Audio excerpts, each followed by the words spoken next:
செய்வேன் அவனுக்கு நாயகன என்ன செய்வேன் நாயகன என்ன செய்வேன் இருக்கு வயசாக இந்த 2-3 நாளாவே இடம் சரியில்லை பெண்ணு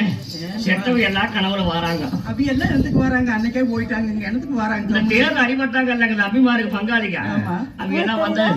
வாங்கண்ணா நீங்க நாங்க 12 பேர் இருக்கிற துணைக்கு நீங்க வாங்கண்ணா அவங்க போயிட்டு போறாங்க அவங்க 12 பேர் இருக்கிறாங்கல்ல நீங்க எதுவும் கம்மனு அங்கங்க போறீங்க ஐயோ தாமரை ஏன்னா வச்சா ஏதாவது ஒரு கைத்தறி வச்சா கூட கைத்தறி போயிருக்காங்க மறந்துடுறேன் ஏன்னா சாப்பாடு குருவி இன்னும் போக மாட்டேங்குது ஏன்னா முழுங்கவே முடிய மாட்டேங்குது பருப்பா முட்டையில போட்டு அப்படியே கடைச்சு கொடுத்த மாதிரி குடிச்சா ஒரு 2 கிளாஸ் குடிக்கிற மாதிரி இருக்குது பெண்ணே ஏன்னா தள்ளாத வயதான காலத்திலே நீ இருந்த நான் போட்ட எனக்கு அவரை